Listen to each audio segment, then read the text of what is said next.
Today I'm going to react to My Backyard Stories by Let Me Explain Studios. Let me just type it in. That's how you do it. My Backyard Stories. And now we're going to react. Turn it down for you. Let's watch. Ah, the backyard. The personal wonderland of suburban kids everywhere. A place of curiosity and imagination. A minefield of anthills and lost Hot Wheels. A peaceful refuge where the greatest childhood memories are made. Well, you're screwed, Rebecca. Girl! She did it! Hello, my geeks and peeps, my explainers and entertainers, my little oodle ollies. Rebecca Parham here. Backyards are great. They have grass and trees and fences. To a kid, they could be the plains of Africa, Not the jungles really. of Papua New Guinea, Not the really. great wilderness of Alaska, Not really. or the perfect place for a treehouse. Yeah, Can I just go on that's gonna record be to say that I perfect. freaking love treehouses? I mean, look at these. They're mystical and woodsy and full of character.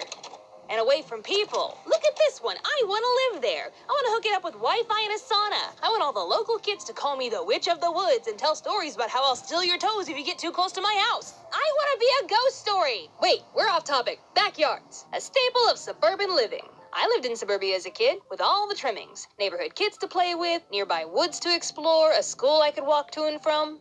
And you can't forget your standard issue bully that lives up the street. My bully kid was named Jocko. Now, Jocko wasn't your run-of-the-mill bully kid. You know, the big thundering monsters that you stay away from at all costs, like a canker sister or a Flats the Flounder. You kidding? No.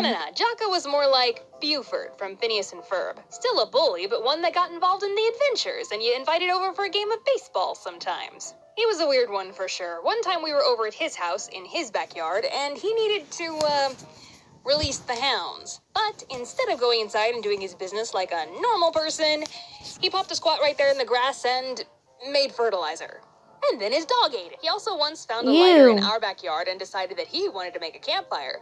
And my sister and I were just like, yeah, sure, sounds fun. At some point during our tomfoolery of gathering things to incinerate in our campfire, Jocko wanted to act all tough, so he pointed the lighter at me and my sister and lit it. Just so happens, at that moment, my mom looked up from doing the dishes and saw that through the kitchen window, and she ran out screaming at us. Unsurprisingly, Jocko had to go home. Glad she caught us, too, because we weren't even messing around at that point. We were gonna light a freaking pyre. Give the hellfire and brimstone preacher something to talk about, if you know what I mean. Lord, save us from the unholy demons known as the Parham children, thank you, Jesus. Actually, my dad did call me a firebug sometimes when I was a kid because I tended to like fire, and still kinda do. Hey, it's warm and pretty and gets rid of evidence.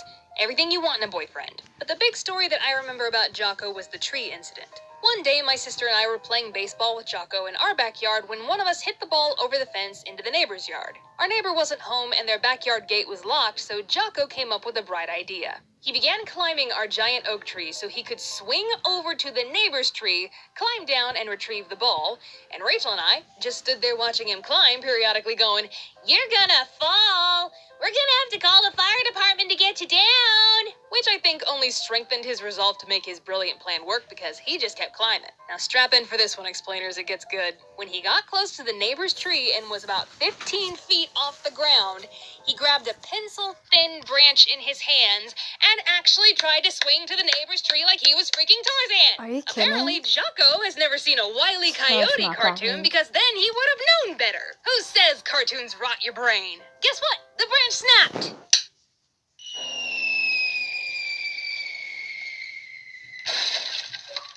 Ah! Mom! Jocko had not only fallen, no, he had crashed through the neighbor's wet bar, which my sources tell me is a bar or counter equipped with running water and a sink for serving alcoholic beverages in a home environment. And Jocko had completely obliterated this thing. It was like a dinosaur had stepped on it, just went...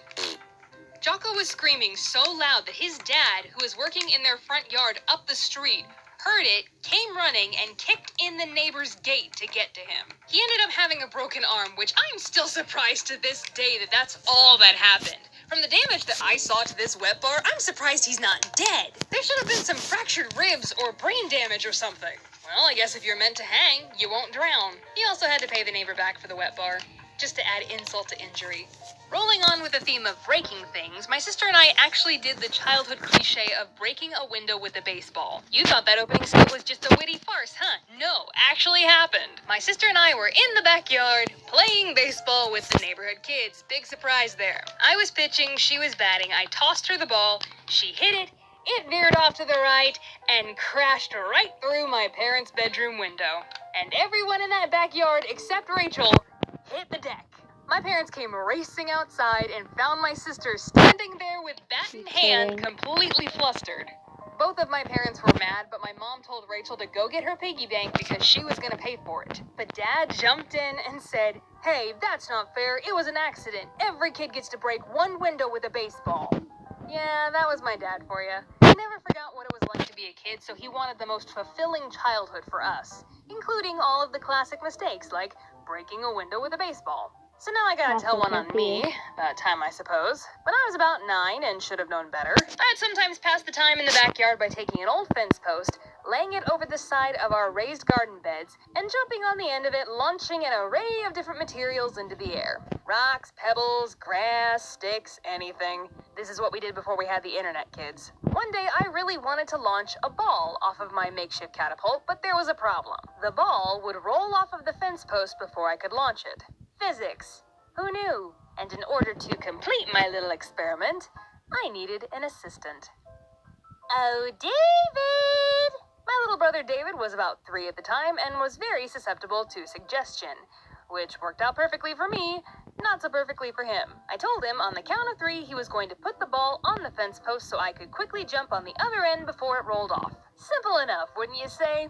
But when I counted to 3 to commence our experiment, he did something a little unforeseen. He leaned down directly over the fence post to very carefully place the ball. And by the time I looked over and saw him doing that, it was too late.